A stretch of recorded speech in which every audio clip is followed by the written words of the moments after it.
ஒரு முக்கியமான ஒரு அறிவிப்பு என்ன அப்படின்னா, நம்ம கடந்த வருஷம் அல்ஹுதா ஃபவுண்டேஷன் ட்ரஸ்ட் அப்படிங்கிற ஒரு ட்ரஸ்ட்டை வந்து நம்ம ஏற்படுத்தணும்.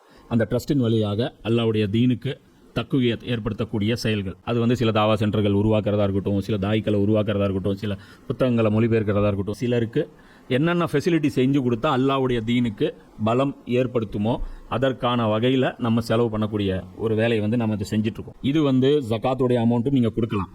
இது வந்து நீங்கள் அல்லாஹ்வுக்கு அழகிய கடன் அப்படிங்கிற அடிப்படையிலையும் கொடுக்கலாம். அல்லாஹ்வுடைய தீனுக்கு எது எல்லாம் வலிமைப்படுத்தக்கூடிய வேலையோ, அல்லாஹ்வுடைய அந்த தக்பீர் ரப் இகாமத்து தீனுக்காக செலவிடப்படும் ஒவ்வொரு பைசாவும் அல்லாஹ்வுக்கு கடன்.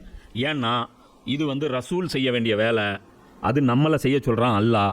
அதனால் இதுக்கு ஃபுல் அண்ட் ஃபுல் இன்சார்ஜ் எல்லாம் என்ன எடுத்துக்கிறான், இது எனக்காக நீ கொடுத்த கடன் சொல்கிறான். அல்லாஹ் ரப்புல் ஆலமீன் அவன் கொடுத்த காசுக்கு அவனுக்கே நம்ம கடன் கொடுக்கக்கூடிய ஒரு மகத்தான வாய்ப்பு வந்து இந்த பணி. இந்த பணியை வந்து நம்ம செய்கிறோம். இந்த ஒரு பணியை மட்டும்தான் நம்ம செய்கிறோம். அல்லாஹ்வுடைய தீனை சரியான விதத்தில் முஸ்லீம்களுக்கு புரிய வைத்து அதன் மூலமாக அல்லாஹ்வுடைய தீனை வந்து வலுப்படுத்துவது, இந்த ஒரே இலக்குக்காக நாம் வந்து அந்த ஒரு ட்ரஸ்ட் வச்சுருக்கோம். இதுடைய பொருளாதாரம் நிறைய தேவைப்படுது. இப்போ வேலை செய்யத்தான் நமக்கு முதல்ல ஒரு நிலம் மட்டும் வாங்குறதுக்கு, ஒரு பில்டிங் கட்டுறதுக்கான பணி மட்டும் இருந்தால் போதும்னு நினச்சோம். ஆனால் சர்க்கிள் பெருசாக ஆக நிறைய பணம் தேவைப்படுது. நீங்கள் எந்த அளவுக்கு கான்ட்ரிபியூட் பண்ணுவீங்களோ அந்த அளவுக்கு நாமளும் வந்து அந்த வேலைகளை வந்து சிறப்பான முறையில் செய்ய முடியும். அதனால் ஒவ்வொருத்தரும் உங்களால் முடிஞ்ச உங்களுடைய பங்களிப்புகளை இந்த ரமலான் மாதத்தில் இன்ஷா அல்லாஹ் நீங்கள் கொடுங்க. பிஸ்மில்லாஹிர் ரஹ்மானிர் ரஹீம். இன்னல் ஹம்துலில்லாஹ் நஹ்மதுஹு நஸ்தஈனுஹு நஸ்தக்ஃபிருஹு வ நுமினு பிஹி வ நதவக்கலு அலைஹி வ நஊது பில்லாஹி மின் ஷுரூரி அன்ஃபுஸினா வ மின் ஸய்யிஆத்தி அமாலினா மை யஹ்திஹில்லாஹு ஃபலா முஸில்ல லஹு வ மை யுضلில்ஹு ஃபலா ஹாதிய லஹு வஅஷ்ஹது அன் லா இலாஹா இல்லல்லாஹு வஹ்தஹு லா ஷரீக லஹு வஅஷ்ஹது அன்ன முஹம்மதன் அப்துஹு வ ரசூலுஹு அம்மா பஅத். அல்லாஹும்ம ஸல்லி அலா முஹம்மதின் வ அலா ஆலி முஹம்மதின் கமா ஸல்லைத அலா இப்ராஹீம வ அலா ஆலி இப்ராஹீம இன்னக ஹமீதும் மஜீத். அல்லாஹும்ம பாரிக் அலா முஹம்மதின் வ அலா ஆலி முஹம்மதின் கமா பாரக்த அலா இப்ராஹீம வ அலா ஆலி இப்ராஹீம இன்னக ஹமீதும் மஜீத். ரப்பி ஷ்ரஹ் லி ஸத்ரி வ யஸ்ஸிர் லி அம்ரி வஹ்லுல் உக்தத்தும் மின் லிசானி யஃப்கஹு கௌலி. இன்றைக்கி டேட் வந்து ஷவ்வால் 10 1447. இங்கிலீஷ் டேட் வந்து 29/3/2026. நாள் வந்து ஞாயிற்றுக்கிழமை. அந்த ஈரான் இஸ்ரேல் யுத்தம், இதோடைய பின்னணி வந்து என்ன, அமெரிக்கா ஏன் வந்து தேவையில்லாமல் நஷ்டத்தை வந்து தான் தலையில் வாங்குது, இதுக்கு பின்னாடி இருக்கக்கூடிய ஒரு பேக்ரவுண்ட், ஆன்மீக பேக்ரவுண்ட் ஒன்று அப்படிங்கிற பார்க்கும்போது இந்த இவாஞ்சலிக்கல் கிறிஸ்டின்ஸ், அதுக்கு பின்னாடி என்ன இருக்குது அப்படின்னு பார்த்திங்கன்னா இந்த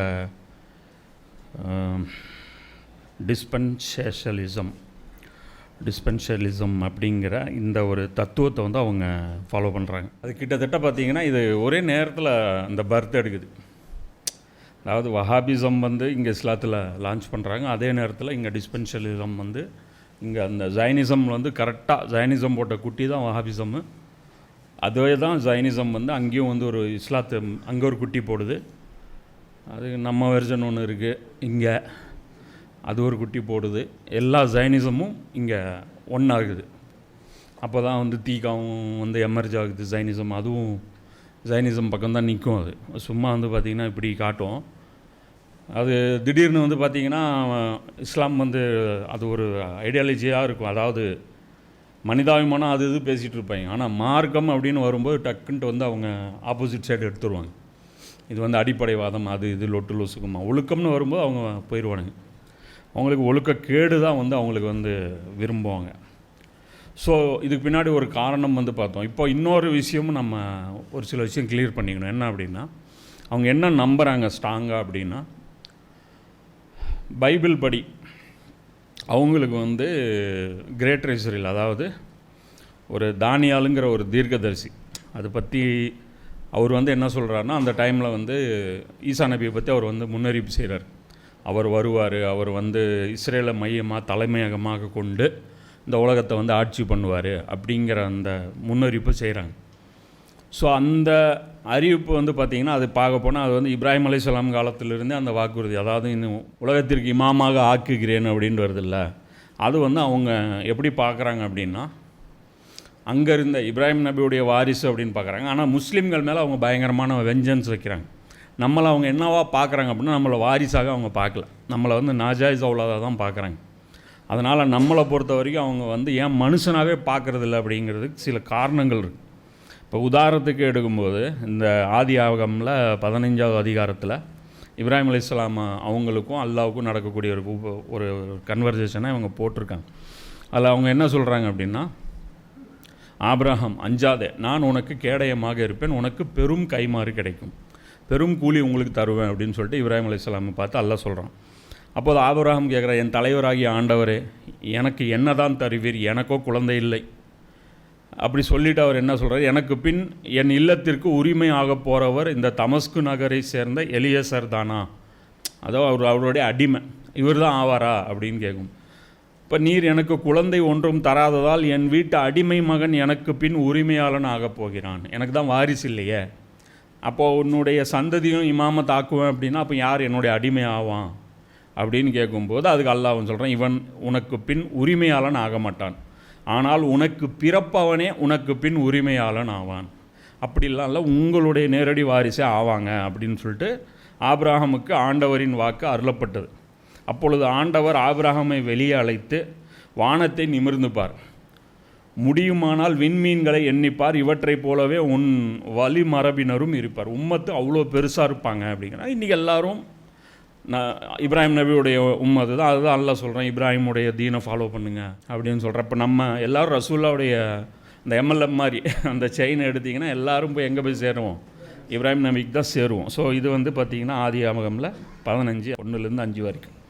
அதே ஆதி ஆகமில் வந்து பார்த்திங்கன்னா 16:1-2 வந்து ஒரு விஷயத்தை வந்து இது சொல்லப்படுது. அதுக்கு வந்து இவங்க வந்து வேறு மாதிரி அவங்க ப்ரெசென்ட் பண்ணுறாங்க, தஃப்சீர் வேறு மாதிரி கொடுக்குறாங்க. அவங்க ஆபிரகாமின் மனைவி சாராவுக்கு பிள்ளை இல்லை, அவளுக்கு எகிப்து நாட்டை சேர்ந்த ஆகர் எனும் அடிமை பெண் ஒருத்தி இருந்தாள். சாராய் ஆபிரகாமை நோக்கி, ஆண்டவர் என்னை பேறு இல்லாதவள் ஆக்கிவிட்டார், ஆதலால் என் அடிமை பெண்ணுடன் சேரும், ஒருவேளை அவள் மூலம் எனக்கு பிள்ளை கிடைக்கலாம் என்றால் ஆபிரகாமும் சாராயின் சொல்லுக்கு இணங்கினார் அப்படின்னு சொல்லிட்டு இங்கே வந்து ஆதியாகமில் 1வது அத்தியாயத்தில் 2வது வசனத்தில் இது வருது. அப்போ இதை வந்து அவங்க என்ன சொல்கிறாங்க அப்படின்னு பார்த்தீங்கன்னா, இது வந்து தப்பு, இது வந்து இப்ராஹிம் நபி செஞ்ச ஒரு பெரும்பாகம் அப்படின்னு சொல்லி அவங்க சொல்கிறாங்க. இது வந்து அடிமையுடன் இவங்க வந்து குழந்தைய வந்து பெற்றெடுத்துட்டாங்க. இஸ்லாத்தில் பொறுத்த வரைக்கும் என்ன, அடிமையுடன் உடல் உறவுங்கிறது அனுமதிக்கப்பட்டது. குழந்தை பிறந்துருச்சு அப்படின்னா அந்த அடிமை விடுதலை ஆயிடுவாங்க. இது வந்து இஸ்லாத்துடைய ஷரியத்து. அதே மாதிரி அவங்க வாரிசு ஆயிடுவாங்க, அவங்க நேரடி வாரிசு தான். அப்போ அல்லாஹ் என்ன சொல்லிட்டான், உங்களுக்கு பிறந்திருக்கணும் அப்படின்ட்டான். இப்போ இங்கே அடிமைக்கு பிறந்ததுனால இப்போ இவங்க என்ன பண்ணுறாங்க அப்படின்னு பார்த்தீங்கன்னா, இப்போ உதாரணத்துக்கு ஒரு கிறிஸ்தவ பாதிரியார், இப்போ ஒரு சின்ன பையன் ஒருத்தர் சமீபத்தில் ஒரு வீடியோ போட்டிருந்தார், அதாவது நீ தண்ணி அடிக்கிறதா அடி, நிறுத்தாத, சிகரெட் குடிக்கிறதா குடி, நிறுத்தாத. ஏன் அப்படின்னா, நீ நிறுத்தின அப்படின்னா நீ உனக்குள்ளே பெருமை வந்துடும், எப்படி உனக்குள்ளே நீ பெருமை வந்துடும், நான் நிறுத்தினேன் அப்படின்னு வரணும். ஆண்டவர் நிறுத்தணும், நீ நிறுத்தக்கூடாது. ஆண்டவர் எப்போ நிறுத்துவார், புரியுதா?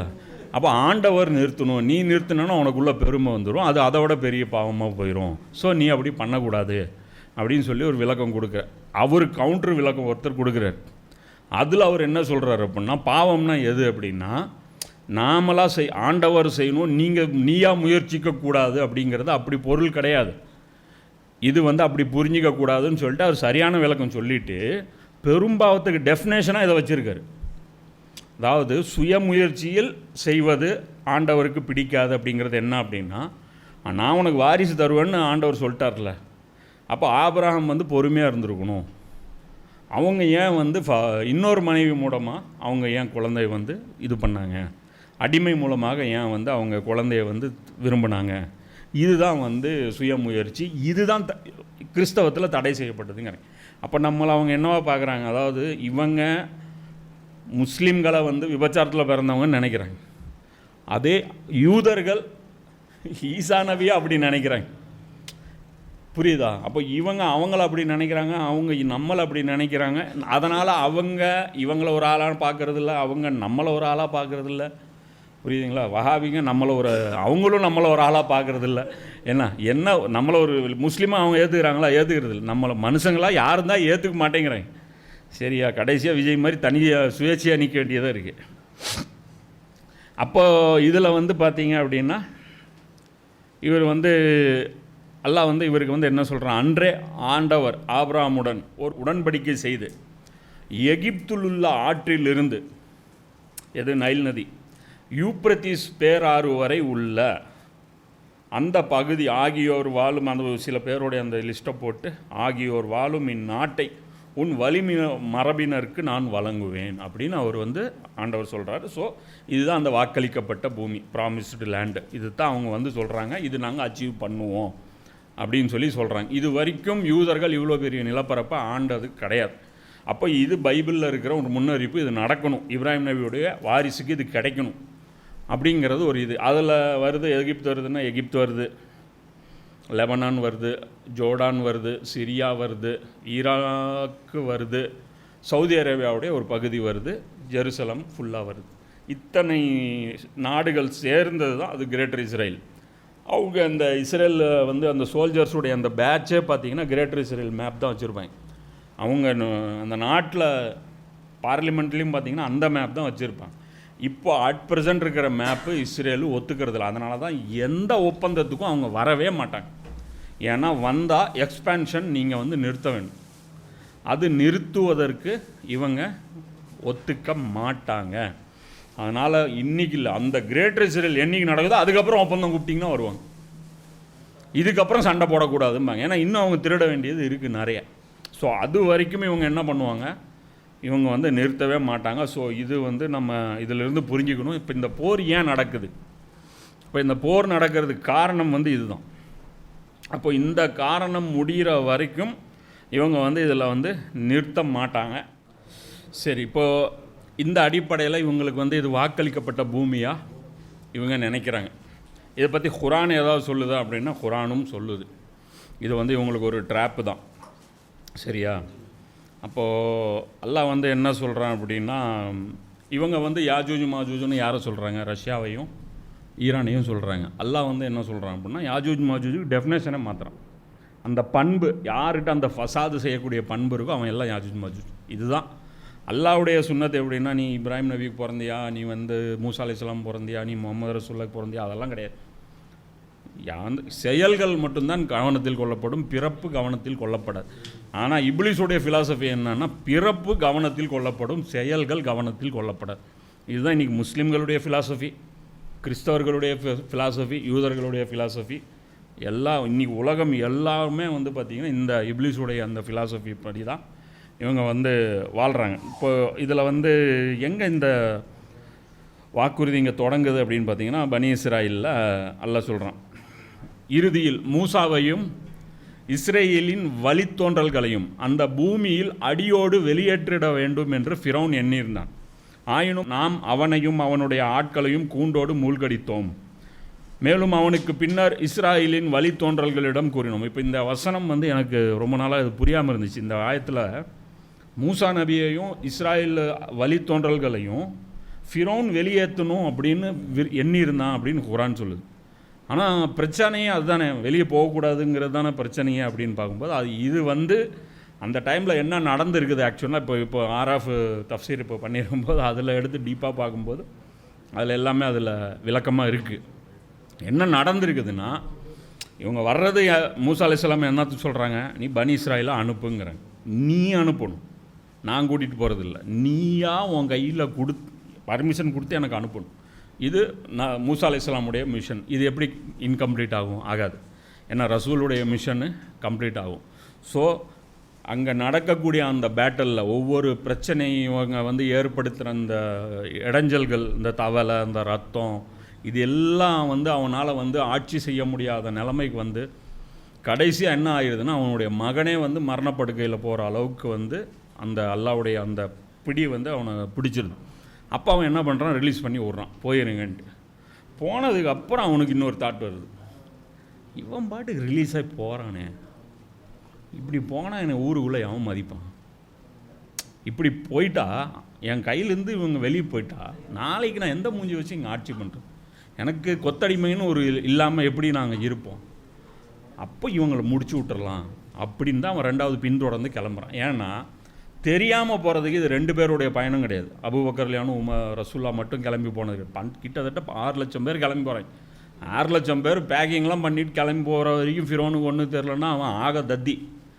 அப்படியாப்பட்ட ஒரு மன்னனாக வந்து அவன் அவ்வளோ பெருசாலாம் ஆட்சியெல்லாம் பண்ணிகிட்டு இருக்க முடியாது. 6 பேர் கிளம்பி போனாலே கண்டுபிடிச்சிடலாம். 6,00,000 பேர் கிளம்பி போகிறாங்க, அதுவும் இவ்வளோ பெரிய பேக்கிங்கோட மெதுவாக. எவ்வளோ மெதுவாக போகும் அந்த பயணக்கூட்டம்? ரொம்ப ஸ்லோவாக தான், 5 ஸ்பீடில் கூட போகாது, 2 கிலோமீட்டர் ஸ்பீடில் தான் மெதுவாக ஒட்டகத்தை ஆடை மாடு இதெல்லாம் மேய்ச்சிட்டு போக முடியும். ஸோ அவனுக்கு வந்து பின்னாடி லேட்டாக அவன் ரியலைஸ் பண்ணி பூமியிலே அவங்க வாழக்கூடாது அப்படின்னு போகிறான். இன்றைக்கி கிட்டத்தட்ட வந்து பார்த்திங்கன்னா இந்த டாலர்லேருந்து யாரெல்லாம் வெளியே போகிறாங்களோ அவங்களாம் ஃபிரோன்ட்டு வெளியே போகிற மாதிரி. அப்போ அதே மைண்ட் செட்டு இவனுக்கு மறுபடியும் வருது. இப்போ வருது. இப்போ அமெரிக்கா அழியக்கூடிய இந்த காலம் வருது பாருங்க. அப்போ அவன் என்ன பண்ணுறான், ஏன் கண்ட்ரோல்லேருந்து போனால் நீ ஈரானே இருக்கக்கூடாது. அவனால தான் அவன் சொல்கிறான் நியூக்ளியர் நான் போடுறேங்கிறான்.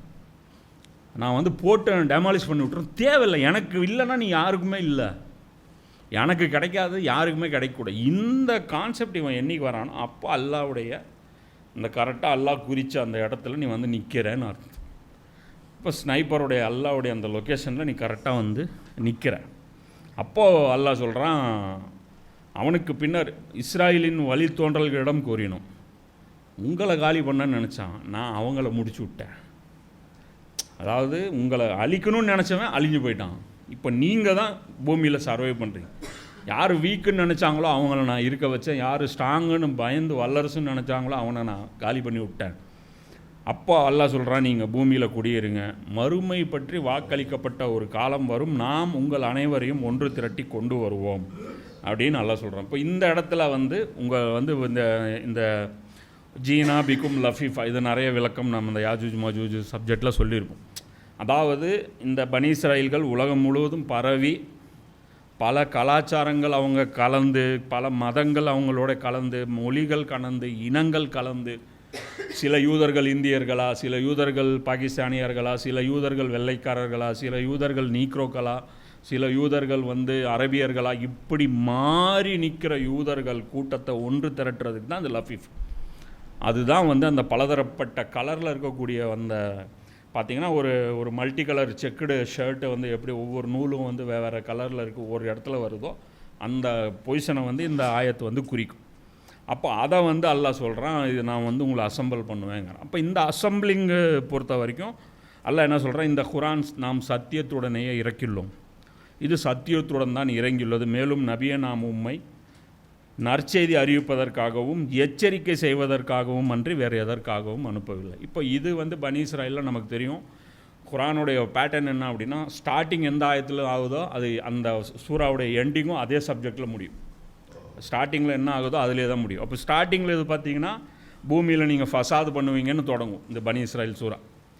2 தடவை ஃபசாத் பண்ணுவீங்க, ஆனால் 3ஆவது தடவை பண்ணிங்கன்னா நானும் உங்களை அடிப்பேன் அப்படின்னு அல்லாஹ் அந்த வாக்குறுதியோடு அது முடிஞ்சிருக்கும். அப்போ 3ஆவது தடவை இவங்க ஃபசாது பண்ணுவாங்க அப்படின்னு குரான் சொல்லலை, ஆனால் பண்ணால் அடிப்பேன் அப்படிங்கிறத ஒரு வாக்குறுதி அல்லாஹ் சொல்கிறான். இப்போ இந்த இடத்துல அல்லாஹ் என்ன சொல்கிறான், உலகத்தில் எவனுக்கு வேணாலும் தலகணம் இருக்கிறதுல பிரச்சனை இல்லை, ஆனால் உங்களுக்கு வரக்கூடாது. ஏன்னா இப்படிப்பட்ட ஒரு நிலைமையிலேருந்து நான் உங்களை வந்து காப்பாற்றியிருக்கேன். அவ்வளோ பெரிய வல்லரசுக்கு முன்னாடி உங்களோட எந்த சக்தியும் இல்லாமல் முழுக்க அல்லாஹ்வுடைய வல்லமையை கொண்டு காப்பாற்றப்பட்ட ஒரு சமூகம், தங்களுடைய பலத்தின் மேல் திமிரு வந்துச்சுன்னா அந்த சமூகம் வந்து நல்லதா? அப்போ ஃபிரௌனை விட பல மடங்கு உங்களுக்கு பாடம் புகட்டணும். அப்போ அதனால தான் ஒவ்வொருத்தராக கையால் ஈசா நபியோடைய கையால் பிடிச்சு அவங்க கொல்லப்படுவாங்க. ஸோ இது அதை விட கொடூரமான ஒரு தண்டனை. எந்த மசியா வந்து காப்பாற்றணுமோ அதே மசியாவால் இவர்கள் கொல்லப்படுவாங்க. அப்போ இதோடைய அந்த கண்டினியூஷன் வந்து அல்லாஹ் பனி இஸ்ராயீல் இதில் சூரா அன்பியாவில் வந்து 21:95-96 சொல்கிறான், எந்த ஊர் மக்களை நாம் அழித்து விட்டோமோ அவர்கள் மீண்டும் திரும்பி வருவது சாத்தியமில்லை. ஹலாமுன் அலா ஹரியத்தின் அஹலக்னா அன்னஹும் லா யர்ஜிஊன் ஹத்தா, எதுவரை என்றால் யாஜூஜ் மாஜூஜ் திறந்து விடப்பட்டு ஒவ்வொரு உயரமான இடங்களில் இருந்தும் அவர்கள் வெளியேறும் வரை. அது ஒரு கண்டிஷனோடு தான். இந்த ஒரு ஊர் தடை செய்யப்பட்டிருக்கு, அவங்க திரும்பி வருவது சாத்தியமில்லை. எந்த ஊர்? இந்த ஜீனா பிகும் லஃபீஃபா. அப்போ இதுவும் அதுவும் வந்து பனி இஸ்ரேலை வந்து குறிக்கும். எதுவரைன்னா யாஜூஜ் மாஜூஜ் திறந்து விடப்பட்டு அவர்கள் உலகிலுள்ள எல்லா உயரங்களையும் அடைந்து அதிலிருந்து அவர்கள் பரவி வெளியேறும் வரை. ஸோ இவர்களுடைய அந்த டாமினேஷன் கிடைக்கிற வரைக்கும் இவங்களுக்கு இது கிடைக்காதுங்கிறது. அப்படின்னு பார்க்கும்போது இப்போ இந்த இடத்துல யூதர்கள் எதை மிஸ் பண்ணுறாங்க, கிறிஸ்தவர்கள் எதை மிஸ் பண்ணுறாங்கன்னா, யூதர்களை குடி அமர்த்துபவன் யாஜூஜ் மாஜூஜ்.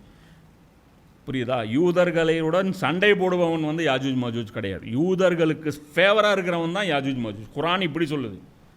இவனுங்க அப்படியே உல்டாவாக சொல்கிறாங்க. இவங்க பாரசீகத்தை மாஜூஜுங்கிறாங்க, ரஷ்யாவை வந்து யாஜூஜுங்கிறாங்க. ரஷ்யா அவன் பாட்டுக்கு அவன் போக்கில் இருக்குது.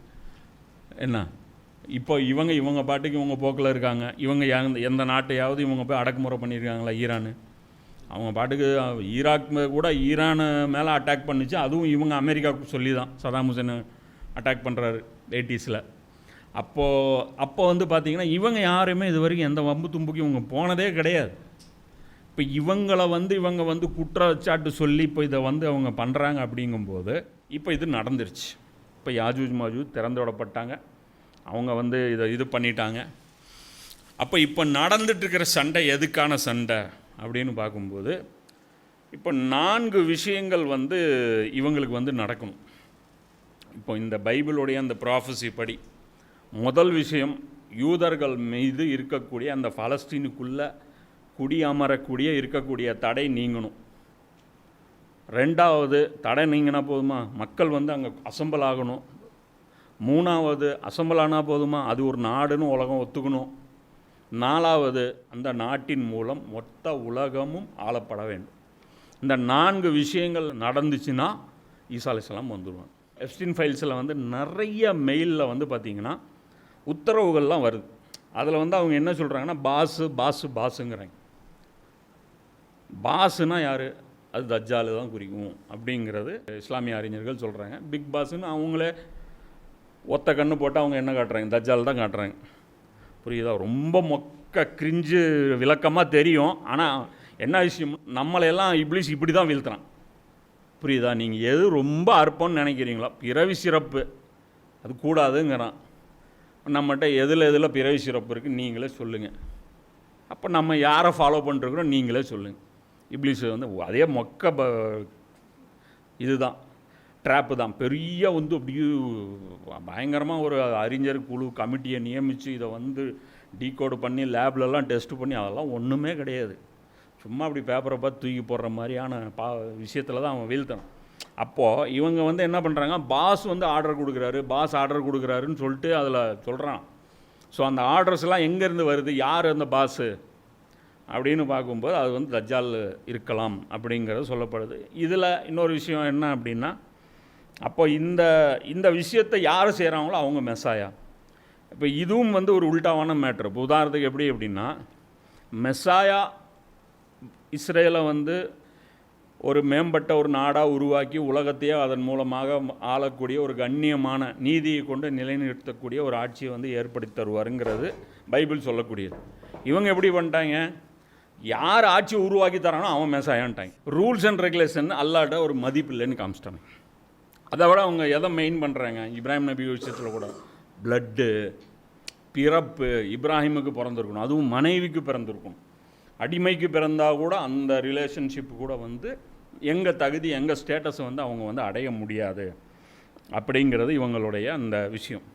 அப்போ இந்த போர், இப்போ நடக்கிற போர், இந்த போர் வந்து இப்போ எதுக்காக நடக்குது அப்படின்னு பார்த்தீங்க அப்படின்னா, இந்த விஷயத்தை தான், இந்த 4 விஷயத்தையும் வந்து அவங்க அச்சீவ் பண்ணுறதுக்கு தான். இதே தான் வந்து முதலாம் உலகப் போர்லையும் இதுதான் நடந்துச்சு. முதலாம் உலகப் போரில் என்ன நடந்துச்சு, யூதர்களுக்கு தடை இருந்துச்சு. ஜெருசலமில் குடியிருப்பதற்கு ஓட்டமன் எம்பையர் இருந்துச்சு, அது வந்து பர்மிஷன் கொடுக்கல. அப்போ ஓட்டமன் எம்பையர் இருக்கிற வரைக்கும் ஜெருசலத்தில் யூதர்களால் குடியேற்றம் பண்ண முடியாது, அந்த தடை நீக்க முடியாது. ஏன்னா உமர்லேயும் போட்ட அந்த பேக்ட் ஆஃப் உமர் வந்து ஆக்டிவிட்டியில் இருந்தது. அதுக்கப்புறம் அவங்கள என்ன பண்ணாங்க, முதலாம் உலகப் போரில் பிரிட்டன் என்ன பண்ணுச்சு, யூதர்களுக்கு இருந்த தடைகளை உடச்சி கொடுத்துச்சு. அப்போ மெசாயாவுடைய வேலை யார் பண்ணுது, பிரிட்டன் பண்ணுது. அப்போ புரியுதா, இவர் வந்து என்ன சொல்கிறாரு, தஜ்ஜால் வந்து பிரிட்டன் வழியாக, அமெரிக்கா வழியாக, இஸ்ரேல் வழியாக செயல்படுகிறான் அப்படிங்கிறது இம்ரான் ஹுசேனுடைய விளக்கம். அது பொருத்தமாக தான் இந்த விஷயங்கள் வந்து அமையுது. இது பைபிளில் இருந்து. நமக்கு அது பெரிய மேட்டர்லாம் நமக்கு அது தேவையில்லை. இது வந்து என்ன சொல்கிறது, இது விளக்கம் சரின்னு வச்சுக்கிட்டாலும் சரி, தப்புன்னு வச்சுக்கிட்டாலும் நமக்கு மேட்ரு இல்லை. நம்மளை பொறுத்த வரைக்கும் நமக்கும் குரானுடைய ரூல்ஸின் படியே இஸ்ரேல் வந்து தவறு. ஏன்னா அது வந்து அப்பாவி மக்களை கொள்ளுது, அது வந்து பொய் சொல்லுது, அது வந்து நிறைய விஷயங்களை ஏமாத்துது, அது வேதத்தை ஃபாலோ பண்ணுறதில்ல, அங்கே விபச்சாரம் இருக்குது, அங்கே எல்லா கன்றாவிகளும் நடக்குது. ஸோ அந்த அடிப்படையிலையும் நாம் வந்து இஸ்ரேலை வந்து நாம் வந்து அது வந்து தவறு அப்படிங்கிறத சொல்கிறோம். நமக்கு வந்து இந்த விளக்கங்கள் கொடுத்து நம்ம அதை சொல்லணுங்கிறதும் தேவையில்லை. ரெண்டாவது உலகப் போரில் என்ன நடக்குது? இப்போது ஃபஸ்ட்டு உலகப் போரில் இது முடிஞ்ச உடனே பால்ஃபோர் டிக்ளரேஷன் நடக்குது. இவங்களுக்கு வந்து அந்த இடத்துல தடை வந்து நீக்கப்படுது, அனுமதிக்கப்படுறாங்க. அப்போ குடியேற்றம் 1917 படிப்படியாக 48 வரைக்கும் 30 வருஷம் குடியேற்றம் நடக்குது. அந்த டைம் பீரியடில் தான் ஹிட்லரை வச்சு அங்கே ப்ரெஷர் கொடுத்து அங்கேருந்து வெளியே தள்ளுறாங்க. உலகத்தில் எங்கேயும் யூதர்கள் வாழாமல் எல்லாரும் அந்த இடத்துல போய் மேக்ஸிமம் தள்ளுறதுக்கு புஷ் பண்ணுறாங்க. அப்போ 2ஆம் உலகப் போர் வரும்போது அதில் இருந்த தடைகள், அடுத்த கட்ட தடைகள் நீக்கப்படுது. நேஷன் ஸ்டேட் உருவாக்குறாங்க. அப்போ பவுண்ட்ரிஸ் உருவாக்குறாங்க. இஸ்ரேலை வந்து யாரும் டிஸ்டர்ப் பண்ணக்கூடாது, அவங்கக்கிட்ட ஒரு ஆர்மியை கொடுக்குறாங்க, அதுக்கு வந்து ஒரு சாவரண்டியை கொடுக்குறாங்க. அப்போ அந்த டைமில் யாரெல்லாம் வந்து இஸ்ரேலுக்கு எதிராக இருந்தாங்க, பிரிட்டன் ஜெர்மன் ஒழிக்கப்படுது. அந்த இட்டாலி இவங்க எல்லாருடைய அந்த கொடுக்கும் வந்து கட் பண்ணுறாங்க. இதெல்லாம் ஒழிக்கப்படுதுன்னா பாருங்கள், இவங்க யாருமே முழுசாக ஒழியல. புரியுதுங்களா? பிரிட்டனு அவங்களும் அப்படியே தான் இருக்காங்க. ஓட்டமன் நம்பர் செதஞ்சு போய் வேறு வடிவத்தில் போயிடுச்சு, எல்லாம் பிரிஞ்சு நாடாக போயிடுச்சு. ஜெர்மனி இருக்குது, வீக்காயிருச்சு, அந்த டாமினன்ஸில் இல்லை. சரியா? அப்போ அந்த அடிப்படையில் அடுத்தது 2 டிஸ்மேண்டில் வந்து 2 ஸ்டேஜ் வந்து கடந்துட்டாங்க. இப்போ யூதர்கள் குடியேறிட்டாங்க, இது நடந்துச்சு. அடுத்தது என்ன? இவங்க சொல்கிற இந்த நிலப்பரப்பு வரைக்கும் போகணும். இஸ்ரேலோடைய கொடியே என்ன, 2 கொடி என்னது? மேலே ஒரு ப்ளூ லைனு, கீழே ஒரு ப்ளூ லைன். இது யூப்ரட்டிஸு, இது வந்து நைல் நதி. நடுவில் இருக்கிறது தாவூத் அலைஹிஸ்ஸலாமுடைய அந்த ஸ்டாரு. அது வரைக்குமான அரசாங்கம் அப்படிங்கிறது தான் அவங்க குறிப்பிட்றாங்க. இது அரபுகளுக்கு தெரியும். இதான் சொல்கிறேன்ல, சாவறதுங்கன்னே இவங்களுக்கு தான் அடுத்த பிரச்சனை. இப்போ ஈரானையும் வழியிலேருந்து நவுத்துறாங்க. இப்போ ஈரானை எதுக்காக அவங்க வந்து கொண்டு போகிறாங்க, நவுத்துறாங்க அப்படின்னா, இங்கே ஈரான் இருக்கிற வரைக்கும் அரபு தீபகற்பத்தில் மற்ற நாடுகளில் கை வச்சோம்னா, இவங்க என்னைக்காக இருந்தாலும் ஈரானோட கை கோத்துக்கிட்டாங்கன்னா இவங்களுக்கு பிரச்சனை வந்துடும். யாருக்கு? இஸ்ரேலுக்கு பிரச்சனை வந்துடும். இவங்க என்ன நினைக்கிறாங்க? அரபுகள் நண்பன்னு நினைக்கிறாங்க. யாரை? இஸ்ரேலையும் அமெரிக்காவையும் நண்பன் நினைக்கிறேன். ஏன்னா இவங்க கையில் ஹரம் கொடுத்ததே அவங்க தான். அதனால் அவங்களுடைய அந்த இது என்ன நினைக்கிறாங்க, அவங்க வந்து நண்பர்கள்னு நினைக்கிறாங்க. ஆனால் உண்மையிலே இவங்க அரபுகளுக்கும் சேர்ந்து தான் விரோதிகள். அதே மாதிரி அப்படியே பேக்ட்ராப்பில் போனால் இவங்க அரபுகள் உணர்றதில்லை. அதே மாதிரி கிறிஸ்தவர்கள் யார்? அமெரிக்கா என்ன நினைக்கிது? இஸ்ரேல் வந்து நம்மளை வந்து கம்முன்னு சும்மா விடுன்னு நினைக்கிறாங்க. ஆனால் அவங்க அதை உணர்றதில்லை. அடுத்த அடி யாரு குழுவும்? அமெரிக்கா குழுவும். அதே மாதிரி யூதர்கள் என்ன நினைக்கிறாங்க, நமக்கு எதுவும் நடக்காதுன்னு நினைக்கிறாங்க. ஆனால் அவங்களுக்கு மேலே இருக்கிற மாஸ்டர் பிளான் யார்? இப்லீஸு. அவங்களும் அதை உணர்றதில்லை. இப்போ இங்கே எல்லாருமே ட்ராப்பில் தான் இருக்கும். உண்மையிலே மனித குலத்தில் இருக்கிற எல்லாருமே ட்ராப்பில் இருக்கும், இப்லீஸுடைய வலையில். அவன் ஒவ்வொருத்தனாக சாட்சி கடைசியாக டோட்டலாக அவன் கண்ட்ரோலில் எடுக்கணுங்கிறது தான் அவனுடைய பிளான். இப்போ இஸ்ரேல் இங்கேருந்து இப்போ என்ன பண்ணும் அப்படின்னா, கண்டிப்பாக அவங்களுடைய குரானும் சொல்லுது, அவங்கள வந்து உலகம் முழுவதும் கொண்டாந்து நான் சேர்த்துவேங்குது. அப்போ குரானுடைய ப்ராஃபஸியும் இருக்குது. அது ஒரு வகையில் கிரேட்டர் இஸ்ரேல் ப்ராஜெக்ட் குரான்லேயும் வந்து அல்லாஹ் வந்து அவங்களுக்கு வச்ச பொறி. நீங்கள் வந்து ஃபிரௌனுடைய வழியில் அடையிறீங்களா, அல்லது நீங்கள் வந்து தாவூத் நபியுடைய வழிமுறையில் அடையிறீங்களா? எந்த மொழி நல்லது, அதாவது தீமை கொண்டு தீமையை தடுக்கிறீங்களா, நன்மை கொண்டு தீமையை தடுக்கிறீங்களா? இது ஆப்ஷன் நல்லா கொடுக்குறான். இஸ்ரேல் இங்கேருந்து தலை தூக்கணும் அப்படின்னா அரபுகளுடைய இப்போ இன்னைக்கு உலகம் பூரா இயங்கக்கூடியது இதில் எடுங்க, எண்ணெயில் தான் இயங்குது. அப்போ அதை வந்து கட்டுப்படுத்தக்கூடிய அதிகாரம் மையமாக இஸ்ரேல் வந்து அமையணும். அதுதான் ரூலிங் ஸ்டேட்டாக இருக்கும். இன்றைக்கி அமெரிக்கானால் எண்ணெயோடைய ஃப்ளோவை வந்து ஓப்பன் பண்ண முடியல. இதை எவன் ஓப்பன் பண்ணுறானோ அவன் தான் சூப்பர் பவர். புரியுதா? அப்போ இஸ்ரேல் ஓப்பன் பண்ணி கொடுத்துருச்சுன்னா எல்லாரும் இஸ்ரேலுடைய தலைமையை ஏற்றுக்கொள்வார்கள். ஹொர்மூஸை வந்து யார் ஓப்பன் பண்ணுறானோ இன்றைக்கி டேட்டுக்கு ஹொர்மூஸையும் பாபல் மந்தீபையும் சுயஸ் கெனால் அவன்கிட்ட தான் இருக்குது, இஸ்ரேல்கிட்ட தான் இருக்குது. யார்கிட்ட இருக்குது? எகிப்து பக்கத்தில் வச்சுருக்கான். எகிப்துடைய வழியில் தானே அவன் விரும்பினா எடுத்துக்கிற கண்டிஷனில் தான் இருக்குது சுயஸ் கெனால். அது கண்ட்ரோல் ஆச்சுனால யூரோப்புக்கு வந்து டிரான்ஸ்போர்ட் வந்து கட்டாயிரும். ஸோ அந்த அடிப்படையில் பார்க்கும்போது இது வந்து உலக பொருளாதாரத்தை அங்கேருந்து அவன் கண்ட்ரோல் பண்ணுவான். ஆனால் அந்த கண்ட்ரோல் எப்படி இருக்கும்னா டாலர் மூலமாக இருக்காது. டிஜிட்டல் கரன்சியாக இருக்கும். அதை நோக்கி தான் நாம் இன்றைக்கி போயிட்டுருக்கோம். இப்போ இன்றைக்கி ஏப்ரல் 1ஆம் தேதியிலிருந்து போடப்படக்கூடிய அந்த ரூல்ஸும் வந்து பார்த்திங்கன்னா நம்முடைய இந்த பிளான் மாதிரி தெரியல. அது வந்து பார்த்திங்கன்னா ஒரு பாஸ்கிட்டிருந்து வந்த பெரிய பாஸ்கிட்டிருந்து வந்த உத்தரவு மாதிரி தான் அதுக்கு இருக்குது. ஏன்னா இது வந்துச்சுனாலே மோஸ்ட்லி 90% டிரான்சாக்ஷன் நீங்கள் டிஜிட்டலில் தான் பண்ணியோம். டிஜிட்டலில் பண்ணால் என்ன பிரச்சனைனா நீங்கள் சுத்தமான அடிமை. இப்போ நீங்கள் என்ன பண்ணிட்டாங்க, ரஷ்யா வந்து உக்ரைன் மேலே அட்டாக் பண்ண உடனே அவங்க என்ன பண்ணிட்டாங்க, டாலர் இருந்ததுனாலேயே அப்படியே ரஷ்யாவுடைய பேங்க் அக்கௌண்ட்டை ஃப்ரீஸ் பண்ணிட்டான். அமெரிக்கா ஃப்ரீஸ் பண்ணிட்டான். டாலரில் அந்நிய செலாவணி எவ்வளோ வச்சுருந்தானோ அவ்வளோ காசும் முடக்கப்பட்டுருச்சு. ரஷ்யாவுக்கு மிகப்பெரிய அடியை உக்ரைனில் இது பண்ணதில் நடந்தது என்னன்னா டாலர்னால தான் போச்சு. அதுதான் ரஷ்யானால் வந்து அதுலேருந்து ஓவர் கம் எல்லாம் பண்ண வச்சுட்டான் அவங்கள. அதிலிருந்து எல்லாம் வந்து அவங்க வேறு வழியில் வந்து எல்லாம். அப்போது இந்த மிஸ்டேக்கை அடுத்து வேறு எந்த நாடும் பண்ணது, புரியுதா? அப்போ எந்த கரன்சிக்கும் உலக கரன்சி அங்கீகாரம் இனி வந்து கிடைக்காது. இனி டிஜிட்டல் கரன்சிங்கும் அந்த டிஜிட்டலாக நீங்கள் ஆக்கிட்டீங்கன்னா, இப்போ என்கிட்ட பாக்கெட்டில் எந்த அக்கௌண்ட்டில் இப்போ 2 அக்கௌண்ட் வச்சுருக்கேன், 2 ஜிபே வச்சுருக்கேன், அதை வச்சுருக்கேன், இதை வச்சுருக்கேன்னா பாக்கெட்லேருந்து காசு எடுக்கிறதும் எனக்கு தெரியாது, செலவு பண்ணுறதும் எனக்கு தெரியாது. என் கையில் மெட்டீரியலாக இருந்தால் தான் எனக்கு தெரியும். எதுவுமே நம்மளால் பண்ண முடியாது. ஸோ சென்ட்ரலைஸ்டு பேங்க் எப்படி இயங்குதுங்கிறதே உங்களுக்கு தெரியாது. இப்போவாவது டாலர் வந்து அமெரிக்கா வந்து கண்ட்ரோல் பண்ணுதுன்னு தெரியும். உங்களுக்கு அடுத்து வர கண்ட்ரோலிங் வந்து உங்களுக்கு எதுவுமே தெரியாது. அதே மாதிரி நீங்கள் எந்த ஒரு நீங்கள் பிரச்சனை பண்ணுங்க, பண்ணாமல் போங்க. அவங்க விரும்பினா உங்கள் அக்கௌண்ட்டை ஃப்ரீஸ் பண்ணிட்டு டெக்னிக்கல் எரர்னால் நீங்கள் என்ன பண்ணிடுவீங்க? சமீபத்தில் டக்குன்ட்டு இவருடைய அக்கௌண்ட்டில் இது பண்ணிட்டாங்க, டிரான்சாக்ஷன் பண்ண முடியாதுன்ட்டாங்க. போனால் என்னங்கிறா தெரியாதுங்க, மேலே போய் பாருங்கள், கீழே போய் பாருங்கள், அங்கே அப்ளிகேஷன் கொடுங்க, இங்கே அப்ளிகேஷன் கொடுங்க. ஆமாங்க, நியாயந்தாங்க, உங்களது ஆயிருக்கக்கூடாதுங்க, ரொம்ப பேடுங்க, நாங்களும் வருத்தப்படுறோங்க, ஒன்றும் பண்ண முடியாது. ஏங்க மொத்தம் சம்பாரித்த காசு அல்ல. ஆமாங்க, இருந்துட்டு போட்டுங்க, ஒன்றும் பிரச்சனை. டீ சாப்பிட்றீங்களா? இப்போ இஸ்ரேலுடைய வெர்ஷன் இது, புரிஞ்சுக்கிங்க. இதுதான், இதைத்தான் வந்து அவர் வந்து தஜ்ஜாலுடைய அந்த 3 நிழல்கள், 3 நாட்கள், நபி ஸல்லல்லாஹு அலைஹி வஸல்லம் அதான் சொல்கிறாங்க. ஒரு நாள் ஒரு வருடத்தை போன்று, ஒரு நாள் ஒரு மாதத்தை போன்று, ஒரு நாள் ஒரு வாரத்தை போன்று. இதை வந்து டைம் பீரியடாக எடுத்தோம்னா 300 வருஷம் கிட்டத்தட்ட பிரிட்டனுடைய நிழல் இருந்துச்சு. இவங்க யாருமே வந்து டைரெக்டாக வந்து நம்மளை வந்து ஆளலை. நிழல் உலகம் மூலமாகத்தான் நிழலாகத்தான் இவர்கள் ஆட்சி செய்தாங்க.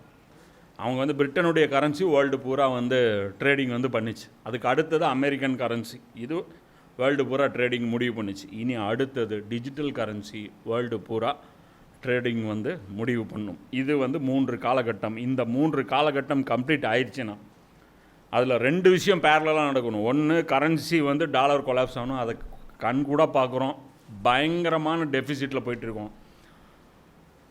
97% கடன்காரனாக அமெரிக்கா இருக்குது. இந்தியாவுடைய கடன் எல்லோரும் நம்ம வந்து புலம்புறோம், இந்தியா கடன்கார நாடுங்கிறோம். எவ்வளோ தெரியுமா கடன் இருக்குது? 14% தான் நமக்கு கடன் இருக்குது.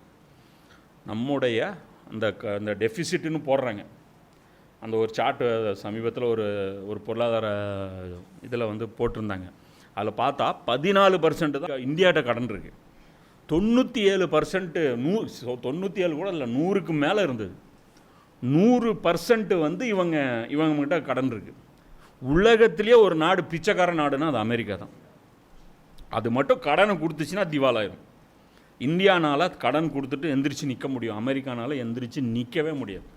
அவ்வளோ பெரிய பாதாளத்தில் இருக்கக்கூடிய நாடு இன்றைக்கி வந்து பார்த்திங்கன்னா பயங்கரமான லாஸ் வந்து இன்றைக்கி வந்து இந்த ஈரான் போரில் நடந்துட்டுருக்கு.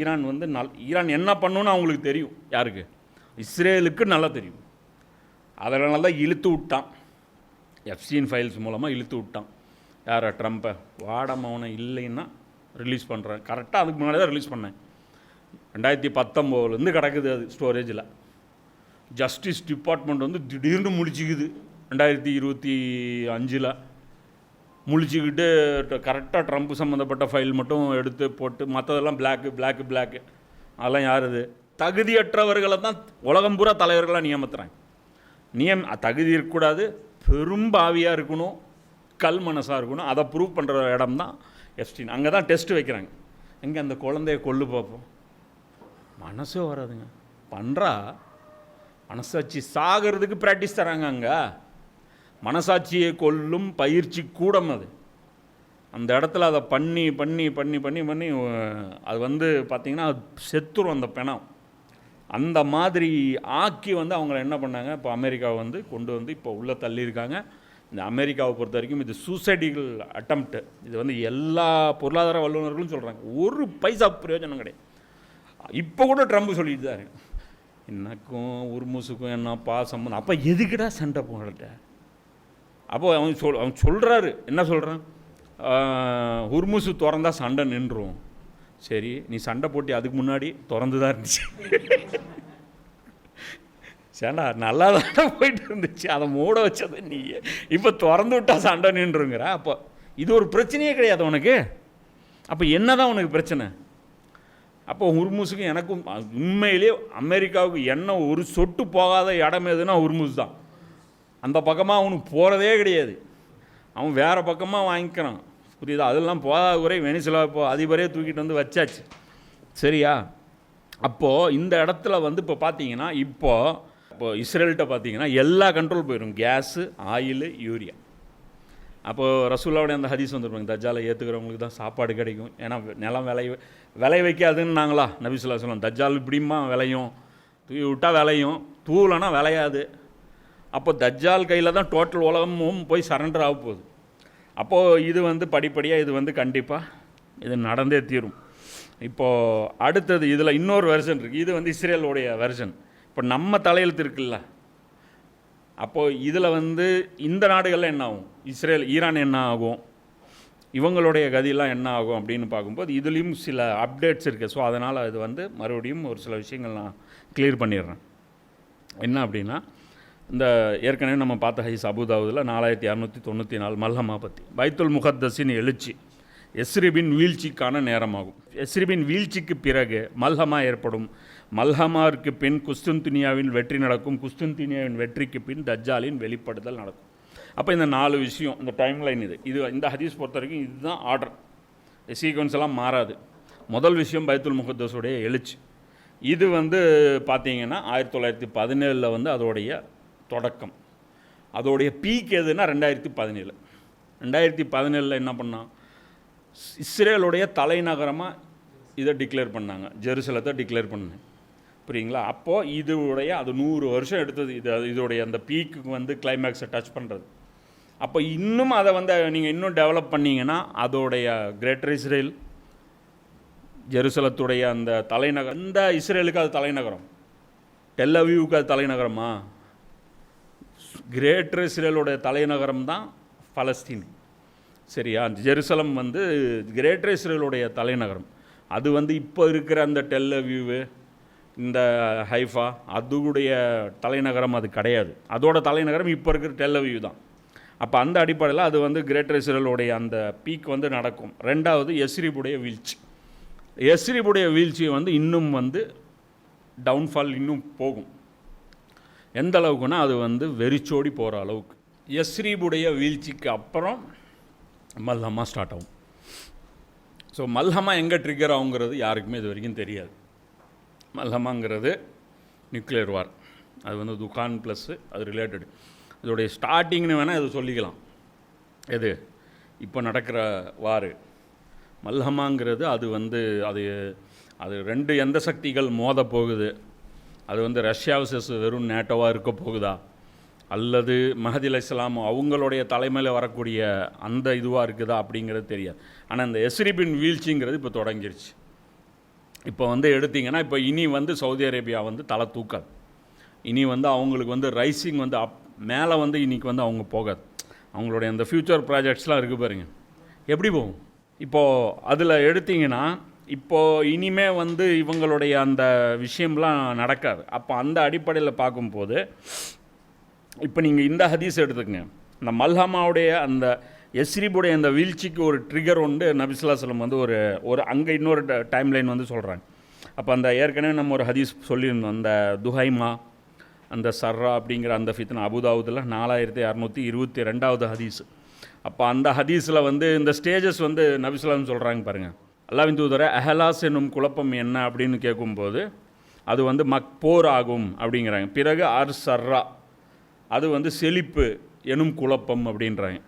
அதுக்கப்புறம் அதன் புகை எனது குடும்பத்தை சேர்ந்த ஒரு மனிதனின் காலுக்கு கீழிருந்து தொடங்கும். அது வந்து ஷரீஃப் அல் ஹுசைனுடைய அந்த டைம் பீரியட்லேருந்து அது வந்து தொடங்குது. அவன் என்னை சார்ந்தவன் என்று வாதிடுவான், ஆனால் அவன் என்னை சார்ந்தவன் அல்ல, ஏனெனில் இரையச்சமுடையவர்களே என் நேசர்கள் அப்படின்னு சொல்லி நபி ஸல்லல்லாஹு அலைஹி வஸல்லம் அவங்க சொல்கிறாங்க. அதுக்கப்புறம் ஒரு விலா எலும்பின் மீது இடுப்பெலும்பை போன்ற, அதாவது ஏறி ஆதிக்கம் செய்யக்கூடிய ஒரு மனிதனின் அதை ஏறி நெஞ்சில் உட்காந்துக்கிற ஒரு மனிதனின் தலைமையில் மக்கள் ஒன்றுபடுவார்கள். அது எது? சவுதுடைய குடும்பம். அவன் தலையில் ஏறி சவாரி ஆகிட்டான். அவங்க விரும்பலை. யாரும் ஷரீஃப் அல் ஹுசைனை வந்து கிடைச்ச ரெக்கக்னைசேஷன் வந்து யாரும் வந்து இன்னி வரைக்கும் வந்து அவங்கள வஹாபிங்கிறது இன்னைக்கு கெட்ட வார்த்தை தான் முஸ்லீம்களை பொறுத்த வரைக்கும். அது வந்து அப்படி தான் வச்சுருக்காங்க. நீங்கள் போய் பொண்ணு பார்க்கும்போது வேணால் உங்கள் இதில் வந்து வஹாபிங்கிற வார்த்தையை நீங்கள் கொடுங்க புரோக்கர்கிட்ட. எத்தனை சுன்னத் ஜமாத்தில் உங்களுக்கு பொண்ணு கொடுக்கறதுக்கு தயாராக இருக்காங்கன்னு பாருங்கள். மெயின் ஸ்ட்ரீம் முஸ்லீம்கள் மத்தியில் வஹாபிங்கிற அடைமொழியோடு நீங்கள் கொடுத்தீங்கன்னா நீங்கள் வேறு பேரில் தான் கொடுக்கணும். அஹ்லே ஹதீஸு, தௌஹீத் சிந்தனை உள்ள அப்படி இப்படின்னு சொல்லி நீங்கள் வேறு ஆங்கிளில் தான் கொடுக்கணும். ஓப்பனாக உங்களுடைய பேர் அப்படின்னு பார்த்தீங்கன்னா வஹாபா, முகமது பின் அப்துல் வஹாபுடைய அந்த ஐடியாலஜி தான் அது. அந்த ஐடியாலஜி, அதாவது முஸ்லீம்களை காஃபிராக நினைப்பது. அவன் முஸ்லீம்னு சொன்னால் கூட அவன் வந்து தர்காவுக்கு போகிறான் அதனால் காஃபிர், அது மறுமையில் அல்லாஹ் தீர்மானிக்கிற விஷயம். ஆனால் இது உலகத்தில் நாங்கள் தீர்மானிப்போம் அப்படிங்கிற அந்த அத்தாரிட்டி நீங்கள் கையில் எடுக்கிறீங்க பாரு. இவங்க எல்லாருமே வஹாபிகள் தான். அது நீங்கள் யாரை வேணாலும் சரி, நீங்கள் முஸ்லீமை காஃபிர்னு சொல்கிற எல்லாருமே வஹாபி தான். அவன் தொழுறவனாக இருக்கட்டும், சுன்னத் ஜமாத்தாக இருக்கட்டும், அவன் எவனாக வேணாலும் இருந்துட்டும். அப்போ அந்த அடிப்படையில் பார்க்கும்போது இதை வந்து சொல்கிறாங்க, இது வந்து துஹைமாங்கிறாங்க. அதுக்கப்புறம் நபி ஸல்லல்லாஹு அலைஹி வஸல்லம் சொல்கிறாங்க, அது மேலும் நீளும். கடைசியில் வந்து அவனுடைய நிலைமை எப்படி ஆகும் அப்படின்னா, காலையில் வந்து மூமினாக இருப்பான், மாலையில் வந்து அவன் காஃபிர் ஆயிடுவான். இறுதியில் மக்கள் 2 கூடாரங்களாக பிரிந்து விடுவார்கள். ஒரு பக்கம் நயவஞ்சகம் இல்லாத ஈமான் இருக்கும், இன்னொரு பக்கம் ஈமான் இல்லாத நயவஞ்சகம் இருக்கும். இது நிகழும் போது அன்றைய தினமோ அல்லது மறுநாளோ தஜ்ஜாலை எதிர்பாருங்கள்ங்கிறாங்க. அவ்வளோ நியரஸ்ட்டாக அந்த இது இருக்குங்கிறேன். அப்போ இப்போ நாம் நின்றுட்டுருக்கிற ஃபித்னா எது அப்படின்னா துஹைமாவுடைய கிளைமேக்ஸில் இருக்கும். இதுக்கு அடுத்தது என்ன அப்படின்னா இப்போ இந்த நிலையில் இருக்கும். இப்போ இந்த இடத்துக்கு வந்துட்டோம். காலையில் மூமின் நைட்டு காஃபிர், நைட்டு மூமின் காலையில் காஃபிர். இது எது அப்படின்னு பார்க்கும்போது 5வது அத்தியாயத்தில் 54வது வசனத்தில் அல்லாஹ் சொல்கிறான். என்ன சொல்கிறான் அப்படின்னா, ஒரு மூமினுடைய பண்பு வந்து அல்லாஹ் சொல்கிறான், நிராகரிப்பவர்களிடம் கண்டிப்புடையவர்களாக இருப்பார்கள், அவர்கள் நம்பிக்கை கொண்டவர்களிடம் பணிவாக நடந்து கொள்வார். அதாவது தங்களுடைய விவகாரங்களில் விட்டு கொடுத்து நெகிழ்வுத்தன்மையோடு நடந்துக்குவாங்க, ஃப்ளெக்சிபிலிட்டியாக நடந்துக்குவாங்க, மசாயில் அவ்வளோ பெரிய இது பண்ணிக்க மாட்டாங்க, குஃப்ருடைய விஷயத்தில் காம்ப்ரமைஸ் ஆக மாட்டாங்க, சேர்ந்து எதிர்ப்பாங்க அப்படின்னு. பழிப்பவனின் பழிப்பை அவர்கள் அஞ்ச மாட்டார்கள். மற்றதெல்லாம் வந்து நீ அதை பேசுகிற இதை பேசுகிற, அதெல்லாம் நீ எதை வேணாலும் பேசிட்டு போ, எங்களுக்கு என்ன வேணாலும் லேபிள் கொடுத்துட்டு போ, அதெல்லாம் நாங்கள் வந்து அவங்க கேர் பண்ண மாட்டோங்கிறாங்க. அது வந்து மூமினுடைய நேர் ஆப்போசிட் பண்பு என்ன? காஃபிர். அதே வந்து எடுக்கும்போது இது ஹதீஸாகவும் கிடைக்குது. திருமிதியில் வந்து 2198வது ஹதீஸ். நபி ஸல்லல்லாஹு அலைஹி வஸல்லம் சொல்கிறாங்க, ஒரு மனிதன் காலையில் தனது சகோதரனின் இரத்தம், மானம், செல்வம் புனிதமானவை என்று கருதுவான், மாலையில் அவன் அவற்றை தனக்கு அனுமதிக்கப்பட்டதாக கருதுவான். மேலும் அவன் மாலையில் தனது சகோதரனின் இரத்தம், மானம், செல்வம் ஆகியவை புனிதமானவை என்று கருதுவான், காலையில் அவன் தனக்கு அனுமதிக்கப்பட்டதாக கருதுவான். இதுதான் காலையில் மூமின் நைட்டு காஃபிர், நைட்டு மூமின் காலையில் காஃபிருங்க. இப்போ காலையில் இவன் தூங்கும்போது ஈரான் மேலே அட்டாக் நடக்கிறது சரின்றான், அப்புறம் நைட்டு கேட்டால் இல்லைங்கிறான். அப்போது இது வந்து இது என்ன ஸ்டாண்ட் இது? அப்போ கேட்டால் இப்போ காசாவில் வந்து அட்டாக் நடந்தது தப்புங்கிறான், இங்கே வந்து அட்டாக் நடக்குது சரிங்கிறான். இவனும் முஸ்லீம் தானே அவனும் முஸ்லீம் தானே அப்படின்னு கேட்டால் இல்லைங்கிறான். அது வேறு இது வேறு அப்படிங்கிறான். இதுதான் இதுதான் நோய். அந்த குர்ஆனுடைய ஆயத்து ப்ளஸ் இந்த ஹதீஸை பார்க்கும்போது இப்போ இவங்களே என்ன பண்ணிட்டாங்க, இப்போ இவன் நேத்தன்யாவே என்ன பண்ணியிருக்கான், சரியான மாட்டி விட்டான். ஒரு பக்கம் ஃபைல்ஸை ஓப்பன் பண்ணி விட்டான், இழுத்து விட்டது ஈரானை இழுத்து விட்டான். ஃபஸ்ட் அட்டாக்கை இவங்களுக்கு பயங்கரமான ஒரு இழப்பை ஏற்படுத்திட்டான். ஒன்று குழந்தைகளை கொன்னது, ரெண்டாவது சுப்ரீம் லீடரை கொன்னது. இவங்களும் வந்து இப்போ இது வந்து ரியாக்ஷன் கிடையாது. ஈரான் வந்து இப்போ செஞ்சிட்ருக்கிறது ரியாக்ஷன் கிடையாது, இது வந்து ஆக்ஷன் தான். இது வந்து ஏன்னா ரியாக்ஷனாக இருந்தால் நேரம் நிறுத்தியிருப்பாங்க. இது கிட்டத்தட்ட 46 வருஷத்துடைய ப்ரிப்பரேஷன். இது வந்து அவங்க வந்து இது என்ன நடக்கும்லாம் அவங்க கால்குலேட் பண்ணாமல், ஃபஸ்ட்டு விஷயம் அதெல்லாம் வந்து அவங்க பொருட்படுத்துகிற ஆள் கிடையாது. அது நீங்கள் செலக்ட் பண்ணது சூஸ் பண்ணது தப்பான ஆளை செலக்ட் பண்ணிட்டான் அமெரிக்கா. ஈராக் மாதிரியோ இது மாதிரியோ ஈஸியாக இருந்துற போகுது அப்படின்னு நினச்சா அடுத்து கிரவுண்ட் இன்வெஷன் இருக்குது. அது போச்சுன்னா வெல்கம் டு கிரேவ் யார்டு தான். ஆப்கானிஸ்தானை விட கொடூரமாக பார்ப்பாங்க இவங்க. இது வரைக்கும் இப்போ இவங்களுடைய இந்த ஸ்ட்ராட்டஜிஸ்லாம் பார்த்து உலகமே வந்து இந்த மேஜர் மதன்குமாருங்கிறவர் அவர் வந்து ஈரானுக்கு எதிரான நிலைப்பாடு கொண்டு அவர் சொல்கிறாரு, இவங்க சண்டை போகிறத பார்த்து இதுக்கு பேரில் நான் புக் எழுத போகிறேன்றார். நான் வந்து ஒரு புக் எழுத போகிறேன் ஈரானுடைய அந்த ஸ்ட்ராட்டஜி. இப்படிப்பட்ட ஒரு போர் தந்துறாங்க. அவங்க என்ன சொல்கிறாங்களோ அதை அப்படியே மாற்றி நடக்குது. அவங்க வந்து நம்ம காம்ப்ரமைஸ் போய்க்கலாம், தேவையில்லை சண்டை போடலாம் அப்படிங்கிற எதிர்பார்க்கவே இல்லை.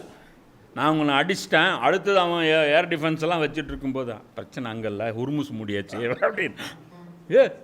இது ஆட்டத்திலே இல்லை, இது இது இது சேர்த்திக்க மாட்டோம் அப்படின்னா இதுதான் ஆட்டம், நாங்கள் சொல்கிறது தான் ஆட்டம், நீ சொல்கிறது ஆட்டம் கிடையாதுன்னு. எங்களுக்கெல்லாம் வலிக்குதுன்னா எங்களுக்கு வலிக்கும் போது உங்களுக்கு வலிச்சா பிரச்சனை இல்லை, கஷ்டப்படுங்க அப்படிங்க. உலக நாடுகள்லாம் அதிருப்தி ஆகிட்டு போங்க. இத்தனை நாள் எங்கள் மேலே பொருளாதார தடை போடும்போது எதாவது அதிருப்தி ஆனீங்களா உங்களுக்கு? யாராவது எங்களுக்கு கொடுத்து ஹெல்ப் பண்ணிங்களா? அதிருப்தி ஆகிட்டு போங்க.